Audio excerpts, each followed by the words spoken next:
So today we will discuss thermodynamics 1 revision. If you see the weightage for thermodynamics 1, process calculation plus thermodynamics is for total 12 marks. Out of that we can say 8 marks is for the total chemical engineering thermodynamics. Out of that 3 marks is for generally for our classical thermodynamics and 5 marks is for solution thermodynamics. Clear? This is the mark weightage you have. So when you start, right, when you start classical thermodynamics, the first topic you have is what? Generally, we will start with open system, closed system, intensive property, extensive property. Since it is revision, we don't have time to discuss what is open system, closed system. When you are studying also, just leave that topics and go directly to important topic, right? So start with your intensive property, extensive property examples, that's okay. So then we will start thinking of solving problem. If you see, the first topic that will have is quality. So if you know quality of steam we will say, right? So quality of steam. Now in this quality of steam, what is the equation for this? Mass of vapor divided by mass of vapor plus mass of liquid. This is the equation for finding the quality. So if it is a high quality steam, right, so the X value will be more, that is your vapor fraction will be more. So how it is important for us, because if you say a simple example, right, that is you have two containers and water, right, I am taking it as water on both containers, and if I heat this particular water for 5 minutes and if I heat this water for 10 minutes, which will have more enthalpy? Definitely this system will have more enthalpy, because this will have high quality steam. For example, here the quality may be 0.6, that is 60% vapor and 40% liquid. Here you may be having what? 30% vapor and 70% liquid. Now why we are having more heat content here? Because we all know that is your enthalpy of vapor is greater than enthalpy of liquid, or your internal energy of vapor is greater than internal energy of liquid. Right? I hope you know this. Now if you want to write the enthalpy of the system, how we will find the total enthalpy of that 60% vapor, 40% liquid system? Quality multiplied by enthalpy of vapor plus 1 minus x multiplied by enthalpy of liquid. If you want to find the specific volume, how will you calculate? X into specific volume of vapor plus 1 minus x into specific volume of liquid. So this is the way we will calculate. So this is our first step for calculating what? Your enthalpy of the system, or your specific volume of a system where you have what? Liquid and vapor both. Clear? So based on this, you have some GATE questions in GATE. If you see GATE 2019, you have some questions. You can solve that as well. Now once this quality is over, we will quickly start with your pure substances. In pure substances definition part, you can read it from the textbooks, so not a problem. So remember this graph, that is your temperature volume graph. If you remember, this is the general equation, that is this line will represent your subcooled system. This point will represent your saturated liquid. This point will represent saturated vapor. This line will represent what? Your superheated vapor. Now, when you increase the pressure, right? When you increase the pressure, your diagram will change like this. So these lines will start to shift upwards, right? So finally, you will have what? You will have a point like this. This point we will call it as what? Critical point. So if I draw only that dome shaped figure, we can say like this, just for this. So this point is your critical point, and in this line we will call it as, this particular line is your saturated liquid line, this is your saturated vapor line, this side is your superheated vapor, this side is your subcooled vapor, and whatever region inside this dome shaped figure, that will be the important part, that is your saturated liquid vapor mixture.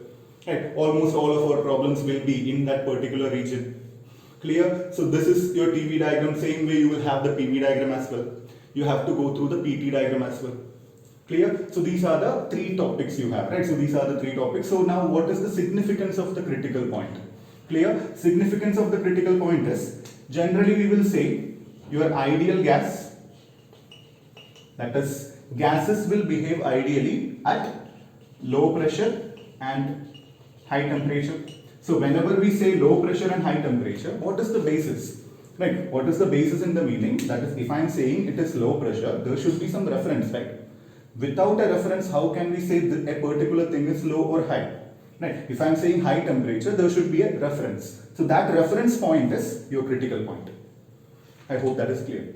Right, so according to the critical point of the gas, then we will compare the pressure and temperature, then we will say, okay, this gas at this particular temperature is at high temperature, then it will behave as an ideal gas. Clear? So this is the significance of your critical point. So this is utilized, right? So this is used for the calculation of what? Your compressibility factor. Because you can write compressibility factor as a function of reduced pressure and reduced temperature. I hope this is clear. Now what is reduced pressure? Your reduced pressure is pressure divided by critical pressure. Your reduced temperature is temperature divided by your critical temperature. Clear? So this is your first chapter you need to study. That is, these are the basics thing. Clear? So up to this is your almost first chapter. We haven't discussed anything from first law, but this is your first chapter. Clear? Now, once this chapter is over, the second chapter you have, is first law of TD. Right? So your first law of thermodynamics. So we are applying the first law of thermodynamics into a closed system initially. Clear? So what is the definition of first law of thermodynamics? How can you express that in an equation? Whatever is the internal energy change in a system, in a closed system, is due to heat transfer and work transfer. Clear? So du, we will be writing it as del Q plus del W. Why I am writing del Q plus del W? Why I am not writing del Q minus del W? Because according to chemical engineers, IUPAC, according to this sign convention, whatever heat transfer into the system, whatever work done on the system is positive for us. That is our sign convention. If you see in mechanical engineering books, it will be minus. That doesn't matter. Right? We follow this sign convention, so that is a problem. Now, whatever energy is leaving the system is negative. Clear? So this is the equation. So according to our sign convention, our work done, for a reversible work done, for us it is minus PdV. So if you see the mechanical engineering books, we will use what? PdV. And the area under PV diagram is our work done. No doubt in that. There is no confusion in that. Only the sign difference is a problem. And in your exam, if they are asking work done by the system, for us it will be negative, for them it will be positive, but your answer will be correct, no problem. Clear? So it's not a problem. Now, according to this, right? So according to this, now we are going to apply this first law equation to different processes, right? Different processes. So the application of this particular first law to closed system is the important chapter. That is, you are having almost 75% of the thermodynamics 1 questions are from this application. That is how we are applying first law to a closed system. Now we will see first, this is the closed system. That du is equal to del Q plus del W. So I hope you know why we are writing del Q and del W. Why I am not writing dQ or dW? Because heat and work are path function. So since it is a path function, you cannot write del Q as Q2 minus Q1. But since it is a state function, internal energy you can write it as what? U2 minus U1. You already know since it is a revision class, right? So I don't want to explain it further again. Now, if it is a constant volume process, first is our constant volume process. So I'm starting with constant volume process. If it is a constant volume process, del W is what? Minus PdV. Constant volume, dV is 0. So del W will be 0. Very easy. Now, du will be equal to what? Del Q. Clear? First derivation is done. Easy. If you want to find what is the heat transfer during the process 1 to 2, you can easily find by saying n into U2 minus U1. Why I am multiplying by n? If it is same unit, there is no need to multiply by n. If it is given in joule per mole, multiply by n. It is logic, right? So basic logic. Now, once this constant volume is done, you have what? Isobaric system, constant pressure. Constant pressure, same equation how we are going to do. Constant pressure, du, I am taking this del W this side, so plus PdV is equal to del Q. du plus PdV at constant pressure, that I can write it as dH.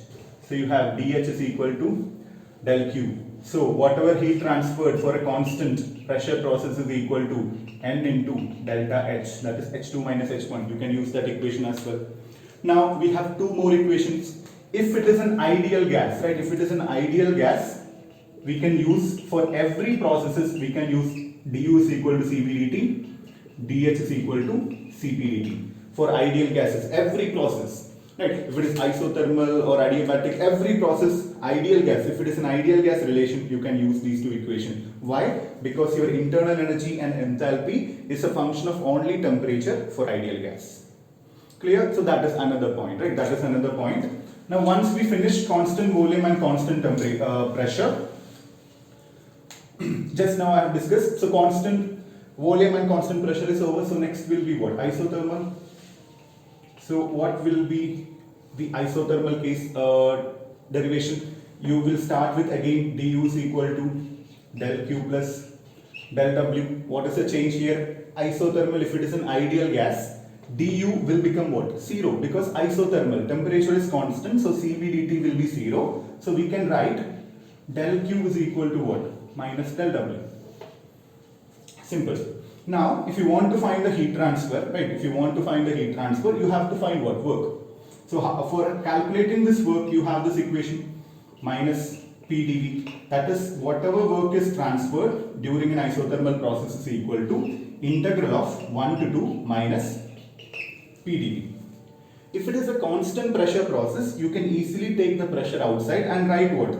P minus P into V2 minus V1, problem solved. But it is an isothermal process. If it is an isothermal process, your PV is equal to nRT for ideal gas. nRT, temperature is constant, so PV is equal to constant. So if you want to find the work transfer during an isothermal process, you will integrate from 1 to 2.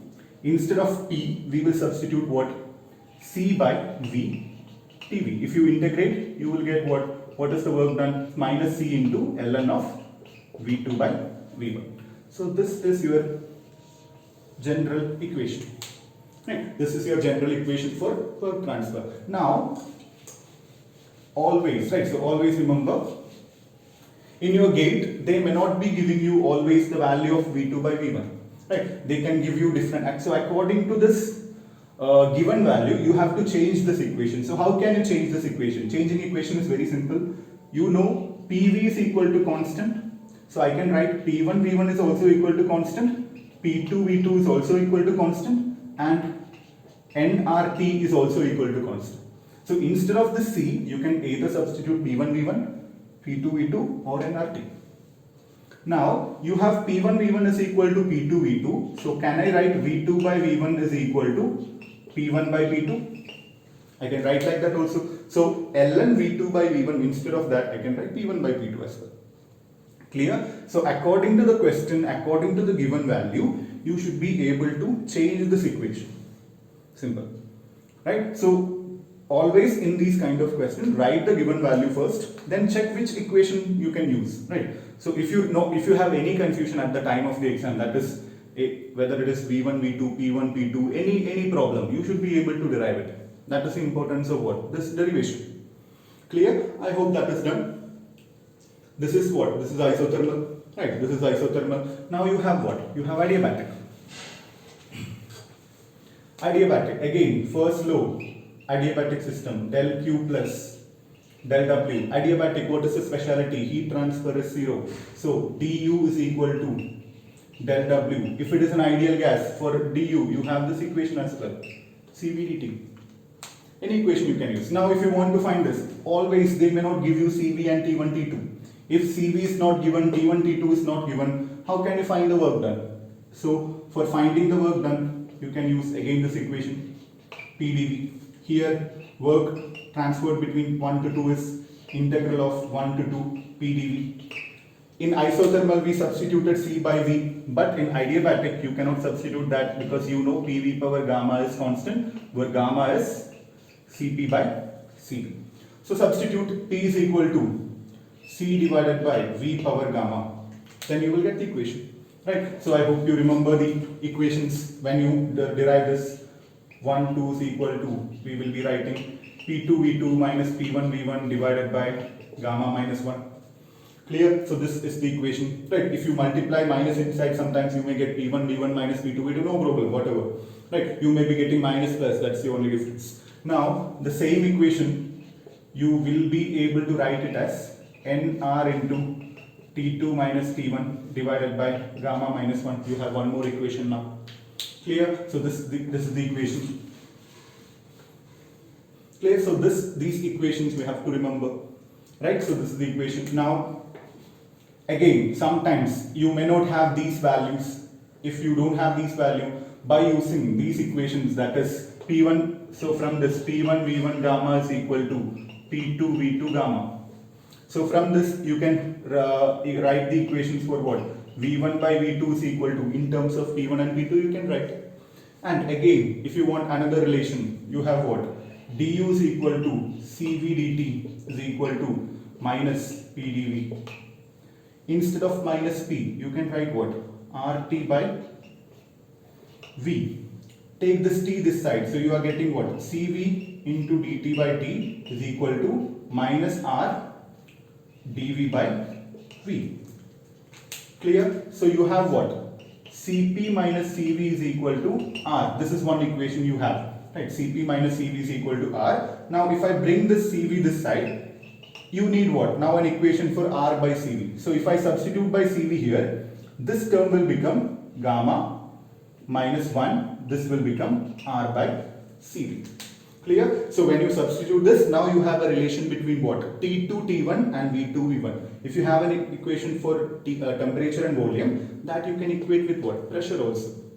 So you have lot of equations for adiabatic. So remembering all equations or remembering how to derive the equations are important in adiabatic.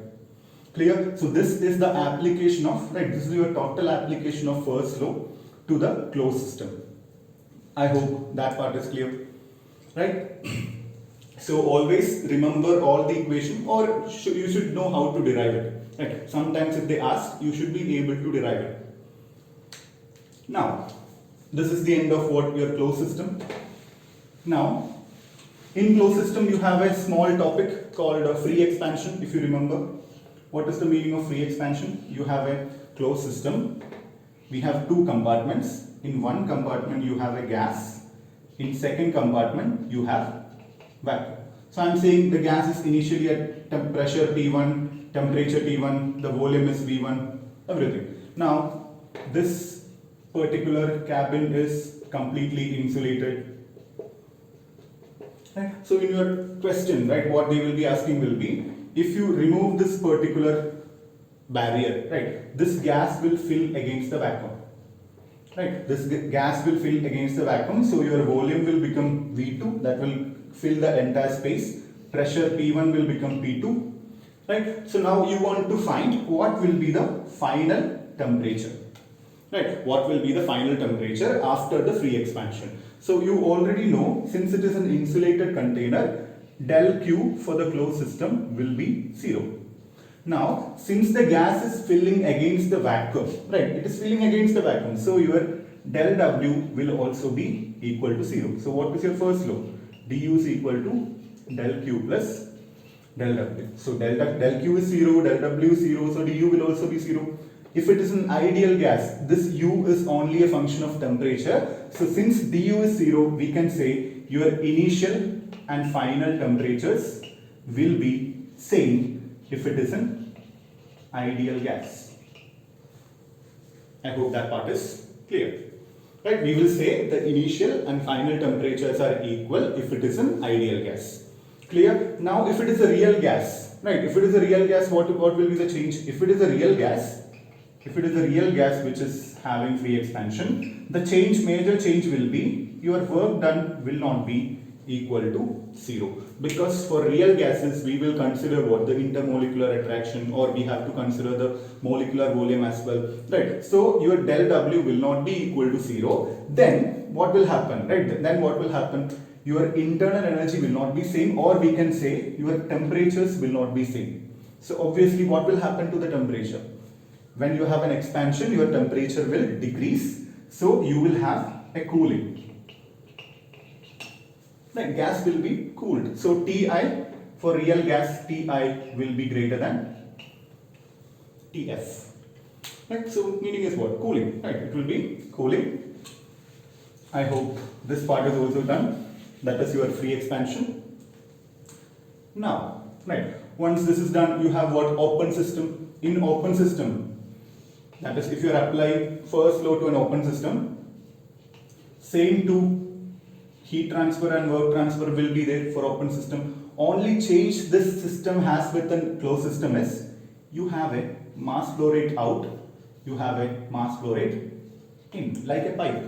Right? We have mass flow rate in, mass flow rate out. You may have heat transfer, work transfer, whatever, but you have what? You have two extra terms. So when you have two extra terms, your energy balance equation is the only thing you need to remember. That is d by dt of m into u, right? For that control volume, that is this total thing is our control volume, plus we will say what? Obviously energy out in minus energy out, right? Energy in minus energy out, but we will write it as del of mass flow rate into enthalpy plus kinetic energy plus potential energy.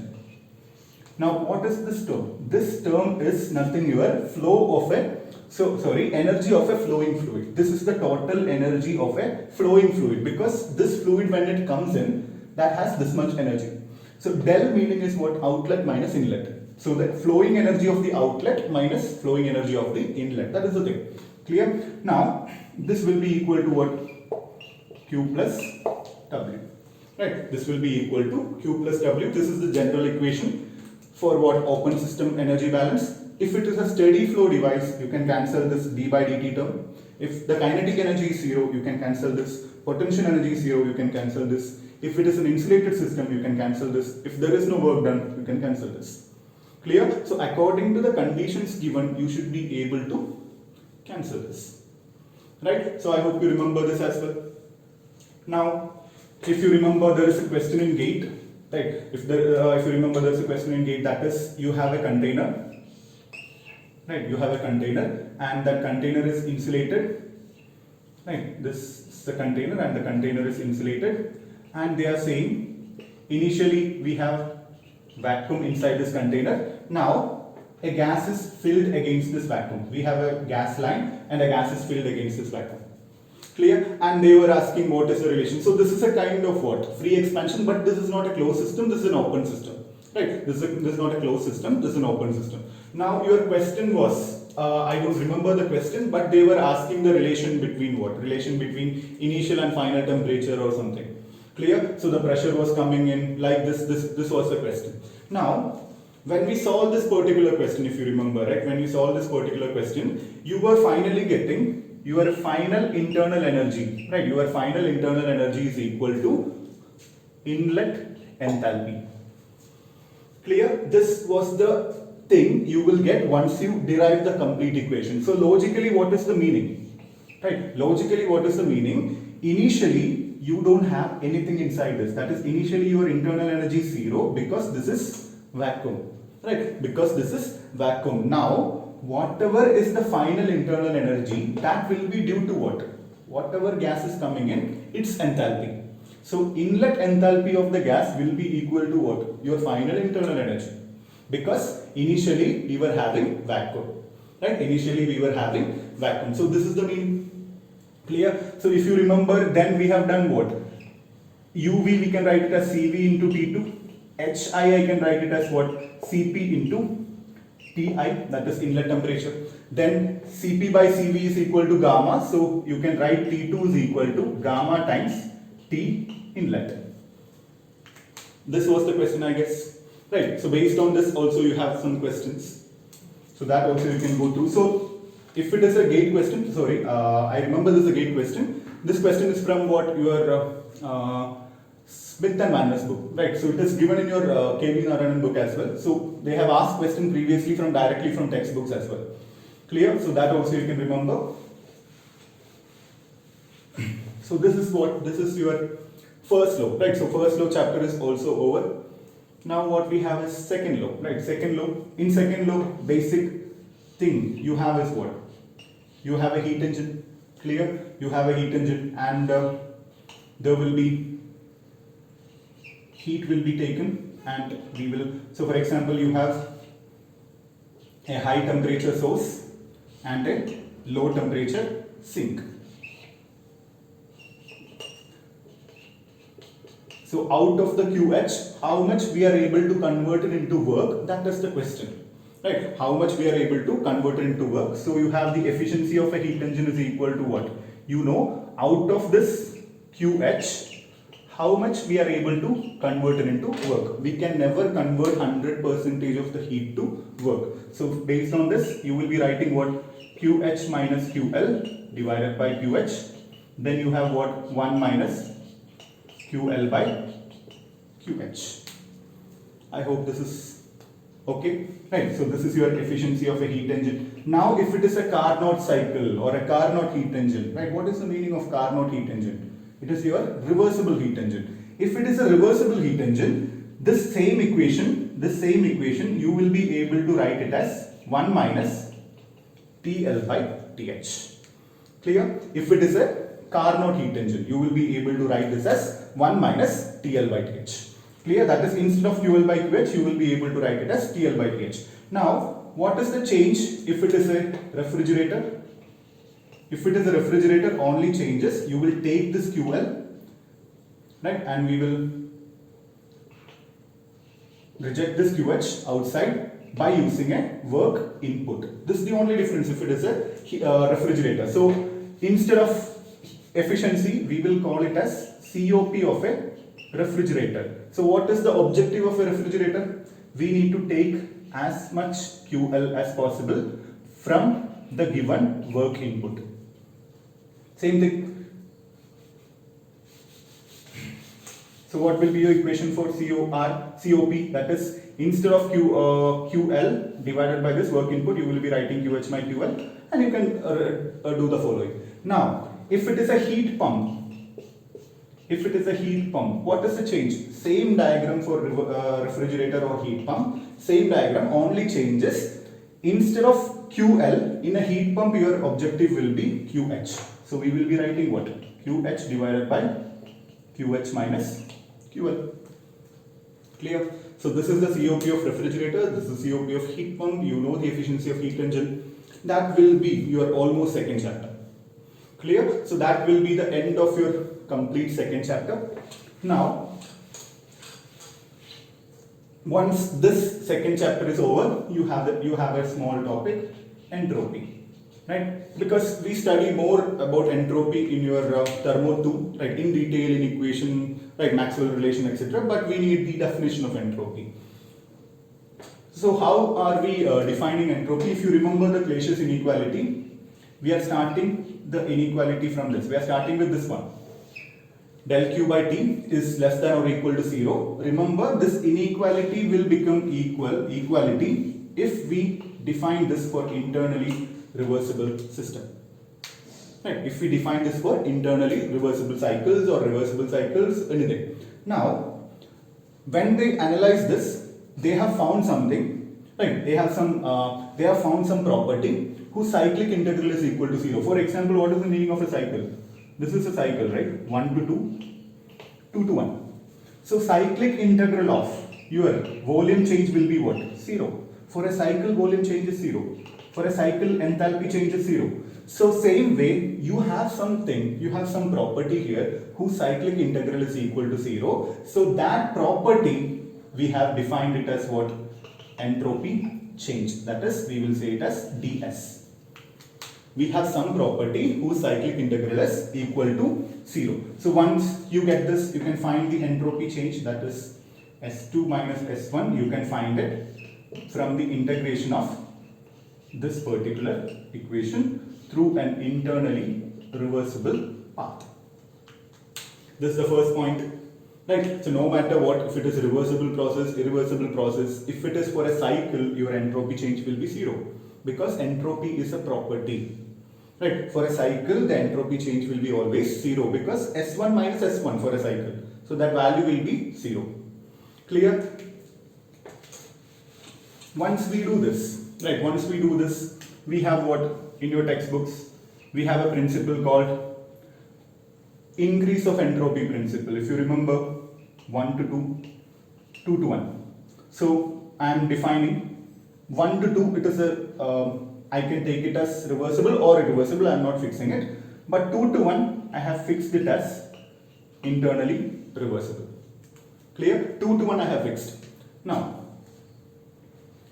I am starting with the Clausius inequality, that is del q divided by t is less than or equal to 0. Now, this entire cycle I am going to write it as 1 to 2 del q by t plus 2 to 1 del q by t. I can write that, right? So, this will be less than or equal to 0. Clear? No problem. I have already assumed 2 to 1 is internally reversible. Due to that assumption, I am going to write now 1 to 2 del q by t. This 2 to 1, this term, from the definition of entropy, I can write it as what? S1 minus S2. Because if it is an internally reversible path, I can define it as entropy. This I cannot define because this is not your entropy. Because this path is not reversible. Clear? So this is less than or equal to 0. Next step, what I am doing? I am taking this term that side. So you will get what? S2 minus S1 will be greater than or equal to 1 to 2 del q by t.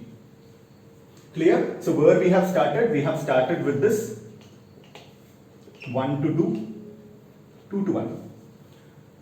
2 to 1 I have taken it as reversible. If I take 1 to 2 also reversible, this equality will become what? This inequality will become equality. Simple. Now I haven't defined this, that's why it is greater than or equal to. Clear? So whenever you write something that is greater than or equal to, I can convert this as equal to by adding something here. Right, by adding something here, so we can say delta S is equal to 1 to 2 del q by t plus the extra thing we are adding here is your entropy generation. So this is your equation for entropy. So you can see in a system, right, in a system there are two reasons for entropy change. One is due to heat transfer, one is due to reversibility. That is, if it is an irreversible system, you will have a entropy generation. That's why if you remember, whenever we say isentropic system, what is the meaning of isentropic system? Entropy is constant. Whenever we say isentropic system, we will say reversible because this term will be 0, adiabatic. So we are saying isentropic system is reversible adiabatic. Why? Because if it is reversible, that will become S generation 0.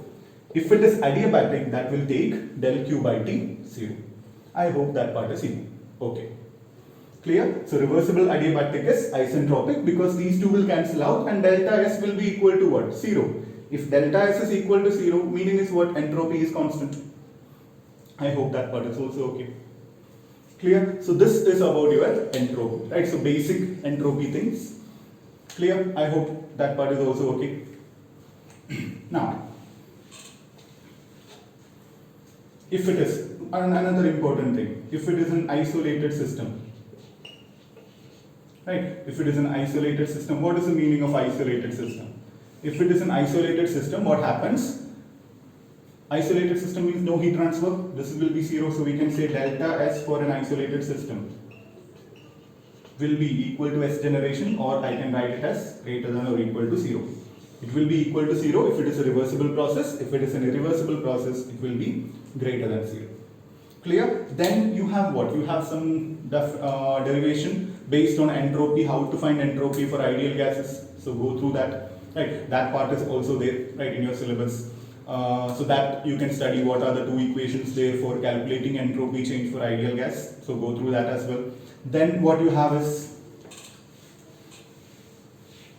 if you say open system, right? If they are asking adiabatic compression in an open system, if you remember, adiabatic compression for open system, you know that equation will be gamma times work done for closed system, right? So based on this also you can solve. Some questions are there in date. Next, you have what? You have a topic called multi-stage compression, right? You have a multi-stage compression. Multi-stage compression in the sense, why are we doing multi-stage compression? Basic thing, right? We have discussed this in class, so we will give a basic idea. Why are we doing multi-stage compression? To reduce the compressor work, right? If we compress it in different stages, for example, I want to compress a gas from 1 bar to 25 bar.